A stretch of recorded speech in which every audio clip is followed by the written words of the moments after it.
Donc, comme vous pouvez le voir, on a eu vraiment une très grosse évolution entre l'ancienne version de PrestaShop et la nouvelle version de PrestaShop.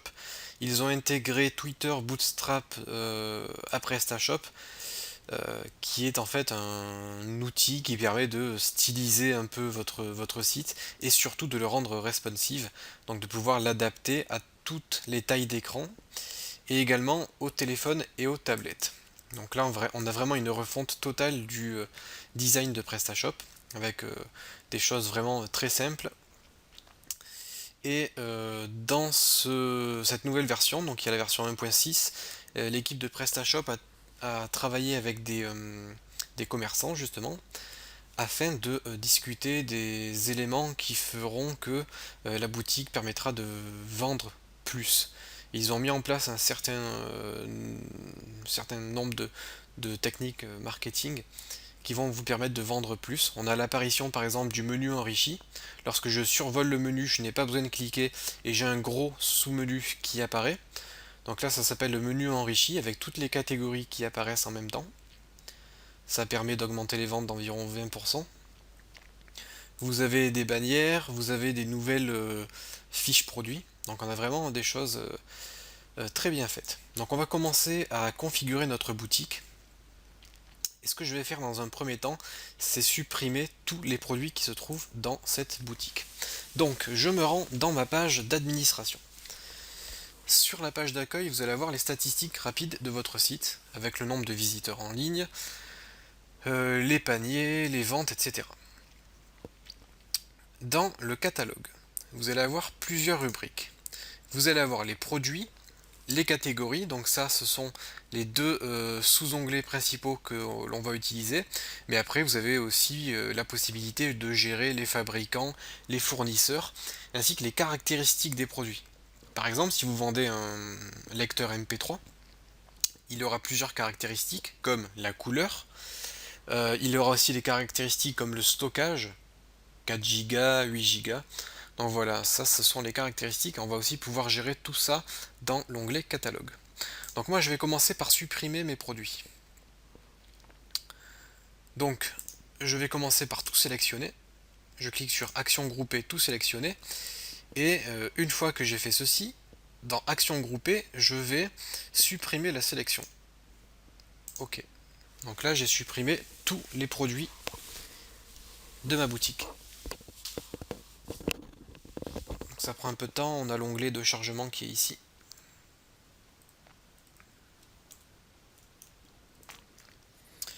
Voilà, donc là tous nos produits ont été supprimés de notre boutique. On va faire la même chose pour les catégories. Donc alors les catégories, c'est ce que vous voyez en haut.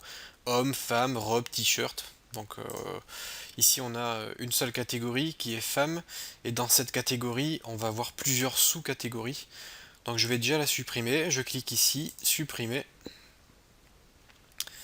Et là, je vais cliquer sur je veux supprimer les produits qui sont liés à cette catégorie. Hop, je clique sur supprimer.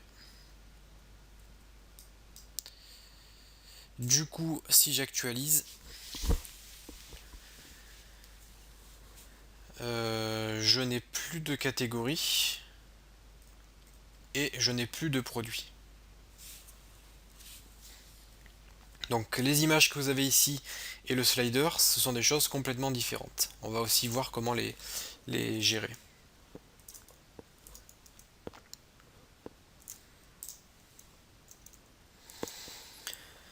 Je vais aller supprimer les fabricants et les fournisseurs.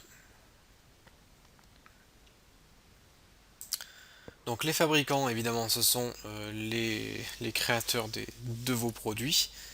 Donc vous pouvez créer des fabricants si vous en avez besoin. Donc moi je vais le supprimer, ok. Et les fournisseurs, ce sont vos fournisseurs, donc ceux qui vous livrent. Si vous en créez sur votre boutique, ça peut permettre d'informer vos clients sur qui fabrique, qui fournit. Mais ça peut aussi vous permettre de créer des petits blocs.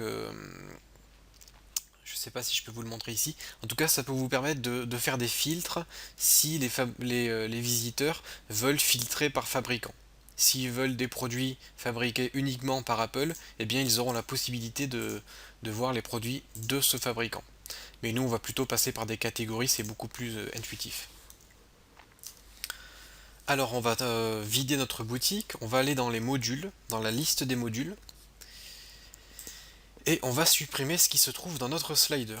Donc ce qui se trouve dans notre slider, c'est un module, c'est le module slider. Donc vous avez la possibilité de trier les modules.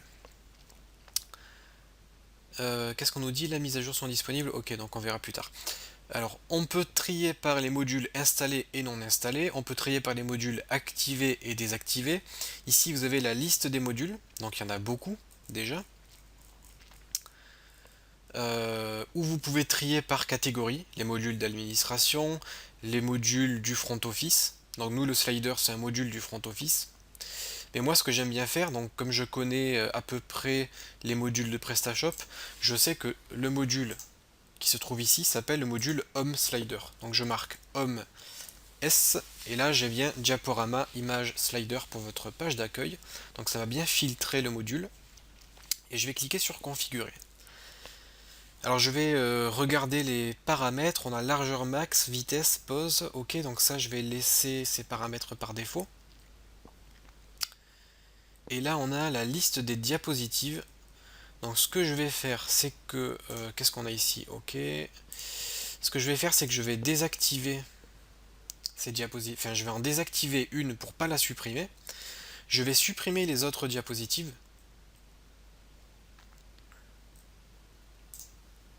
Ok. Donc là, je vais juste voir ce que ça donne si j'actualise ma page d'accueil. Si j'actualise ma page d'accueil, j'ai plus rien. Mais j'en ai conservé une. Et lorsque je vais cliquer sur modifier, eh bien je vais avoir la possibilité de voir les paramètres qui ont été mis en place pour ces diapositives. Et ça va me permettre de faire la même chose pour mes propres images. Voilà, c'est parfait. Je vais pouvoir faire la même chose pour mes propres images. Donc on verra ça tout à l'heure. On va déjà créer les produits, donc ça sera... Enfin on va déjà créer les catégories en fait. Ça sera notre première étape. Là ce que je fais c'est que j'épure un peu ma boutique. Après si j'ai oublié le nom d'un module, je peux faire clic droit, inspecter l'élément. Je peux essayer de regarder dans le code source, donc là j'ai pas grand chose. J'ai pas grand chose. C'est pas grave. Je vais aller dans la liste de mes modules. Et je vais aller chercher ces modules qui affichent des images sur ma page d'accueil. Donc ça c'est des modules front office.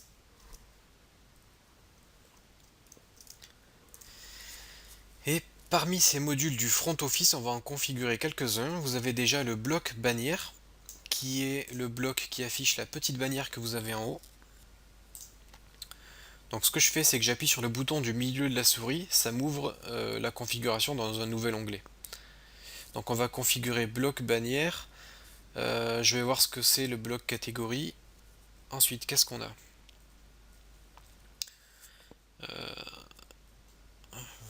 Module de paiement, bloc magasin, meilleure vente.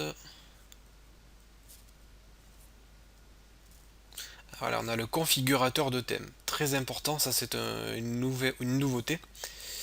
Une nouveauté de cette version 1.6. On a le menu horizontal du haut.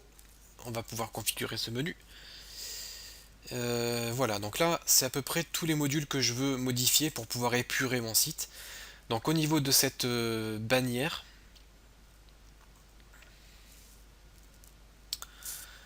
ce que je vais faire, c'est pas la supprimer, mais en tout cas le bloc bannière ici, je vais cliquer sur la petite flèche et je peux le désactiver ou le désactiver sur mobile ou sur tablette ou sur ordinateur.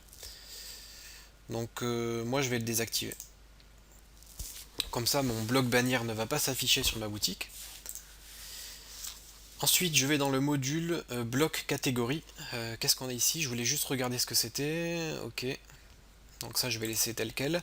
Et là je vais aller voir le module configurateur de thème. Donc ça c'est un module très important. Vous pouvez configurer son thème comme le nom du module l'indique. Vous pouvez décider d'afficher les liens vers les comptes Twitter, Facebook, donc c'est conseillé de le laisser pour votre référencement. Par contre, on peut configurer ces liens. Donc vous allez mettre vos liens Facebook, Twitter, YouTube, etc. Donc moi je sais que j'ai mes liens sur ma chaîne YouTube. Du coup je vais faire clic droit, copier l'adresse du lien. Là je vais modifier l'URL Facebook, je vais mettre formation facile. Pareil pour Twitter, clic droit, copier l'adresse du lien, je vais mettre mon lien Twitter. Hop. L'URL du flux RSS, moi c'est ici, copier l'adresse du lien. Ok. L'URL YouTube, c'est celle-ci. Hop. L'URL Google+, est-ce que c'est celui-ci? Non, c'est pas celui-là, donc c'est le deuxième. Voilà.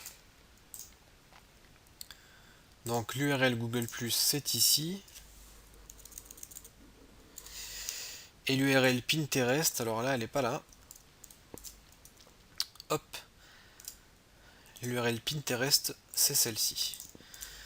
Ok, donc là j'ai bien mis mes réseaux sociaux, je clique sur valider.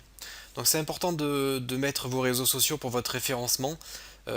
Facebook, Twitter, YouTube, Google+, le flux RSS et Pinterest, tous ces réseaux sociaux sont utilisés dans l'algorithme de Google pour le référencement de votre site internet. Donc cette formation, c'est une formation création d'une boutique, mais également optimisation de la boutique pour le référencement. Donc voilà, là j'ai validé. Ensuite, afficher les informations de contact. On va configurer et on va mettre nos informations de contact.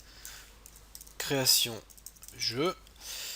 On n'a pas de téléphone, on va mettre hop, Anthony formation-facile.fr. Et pour l'instant on va pas mettre d'adresse. Vous pouvez mettre votre adresse, votre téléphone si vous avez une boutique physique. Donc moi, comme il s'agit d'un site internet, je préfère qu'on me contacte exclusivement par email. Donc vous pouvez aussi gérer les traductions, je vous montrerai comment faire des boutiques multilingues. Donc là je valide. Ok. Et là on a bien modifié nos informations de contact. Normalement on peut gérer les points d'accroche, c'est-à-dire l'emplacement où on va accrocher les éléments sur notre page. Donc ça aussi j'y reviendrai un petit peu plus tard. Donc afficher les boutons de partage vers les réseaux sociaux sur vos pages produits, oui, on va le faire. Ça permet de partager un produit sur les réseaux sociaux. Donc ça permet de créer des liens vers vos produits et donc de générer du trafic supplémentaire. Afficher le bloc Facebook sur votre page d'accueil.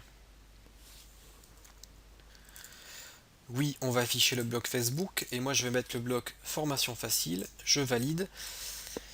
Et ok, donc là ça devrait être bon. Ensuite, qu'est-ce qu'on a? Bloc CMS information client. Qu'est-ce que c'est? Bon, ça j'y reviendrai un peu plus tard. Je crois que ce sont des pages. Ce sont des pages qui se trouvent ici.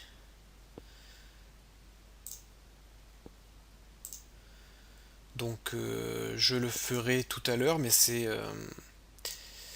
important. Enfin, c'est important. On va déjà commencer par supprimer le texte. Mais c'est important de mettre du texte sur notre page d'accueil pour notre référencement. Voilà, je valide. Et on a le deuxième bloc.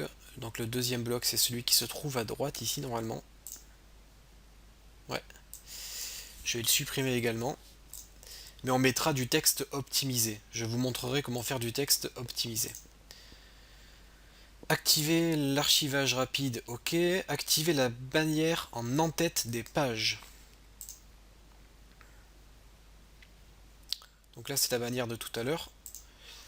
Je vais juste actualiser pour voir si elle est présente ou pas, car je l'ai désinstallée. Donc elle est bien désinstallée, ok. Afficher les logos des moyens de paiement. Ça peut être une bonne chose d'afficher ces logos. Ça permet tout en bas du site d'afficher les moyens de paiement qu'on accepte sur notre site. Donc pour l'instant on n'a pas grand chose, mais on installera nos moyens de paiement un petit peu plus tard. Activer le configurateur de thème. Alors le configurateur de thème, vous allez voir, c'est quelque chose d'assez exceptionnel. C'est ce que vous voyez ici. Il n'y a que vous qui pouvez le voir si vous êtes connecté en tant qu'administrateur. Et en cliquant dessus, vous avez la possibilité de modifier les paramètres de votre boutique. Donc moi, si je veux mettre du blanc et bleu, hop, je clique sur blanc et bleu et ma boutique va devenir blanc et bleu. Voilà, ça modifie la couleur ici des bandeaux, des produits, etc. Vous pouvez modifier la police de votre boutique. Donc là, je ne peux pas vous montrer parce qu'il faut que j'agrandisse ma page. Je peux pas vous montrer, mais donc la police, voilà, on a plusieurs polices. Pour l'instant, je vais laisser par défaut et je clique sur valider. Donc voilà pour ce configurateur de thème. Donc, si j'actualise, ma boutique va bien sûr changer visuellement. Et ensuite, on a dans notre configurateur de thème, on a les images ici, ici et les images en bas.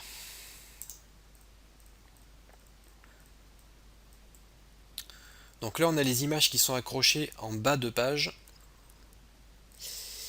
Et on a les images qui sont accrochées en haut. Donc ce que je vais faire, c'est que je vais laisser ces images. Par contre, je vais préparer des images sur Photoshop pour la prochaine vidéo. Je vais juste voir comment elles sont faites ici. On a le titre, on a le point d'accroche, on a l'image, on a la largeur, la hauteur, l'URL. Ok. Donc je préparais des images en dehors de la vidéo. Je vais garder les mêmes dimensions et je mettrai mes images ici. Donc je remplacerai ces images. Je valide et là on a déjà modifié pas mal de choses.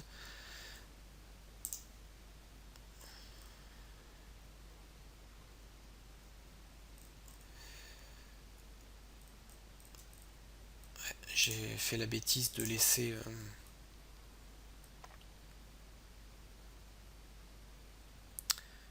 activer la bannière en tête des pages.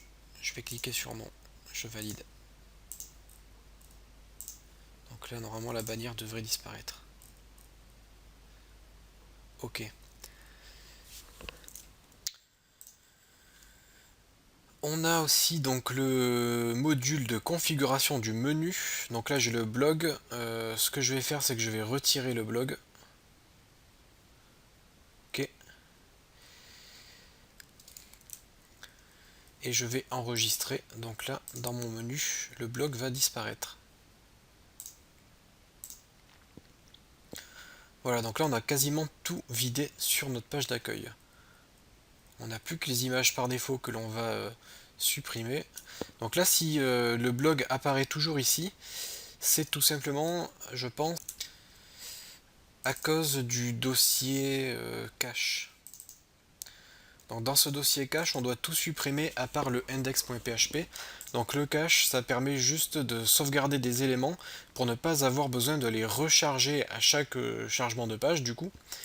Et tout ce qui est image, texte, c'est enregistré dans le cache, comme ça c'est beaucoup plus rapide d'afficher la page, car on n'a pas besoin de charger à nouveau ces éléments, car on les a gardés en mémoire.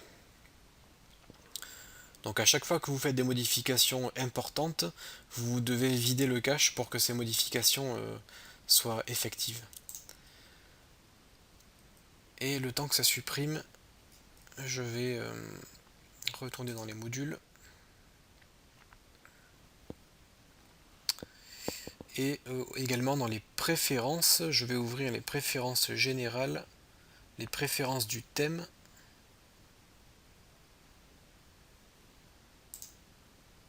Alors dans les préférences générales, on a quoi? Là, on n'a rien qui nous intéresse pour le moment. Par contre, dans les préférences du thème, on a un truc qui nous intéresse. C'est la modification du logo. Donc vous pouvez modifier votre logo. Je vais le faire tout de suite. Donc là, j'ai ajouté une image. On a là aussi la modification du logo pour les mobiles, les emails, les factures. Et la petite icône qui apparaît ici,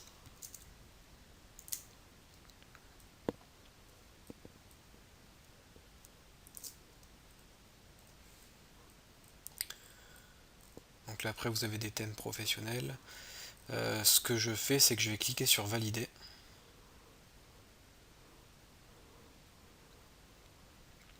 Donc là j'ai peut-être mis un logo un peu trop grand. Ouais, il est un peu trop grand. Je vais voir ce que ça donne. Si c'est trop grand et que c'est catastrophique, je vais en faire un nouveau. Ouais. Donc PrestaShop garde le logo, enfin garde la taille que vous lui donnez. Donc ce que je vais faire, c'est préparer un logo pour la prochaine vidéo. Donc je vais préparer le logo et dans la prochaine vidéo, on va remplacer les images, on va créer nos catégories pour pouvoir accueillir nos produits.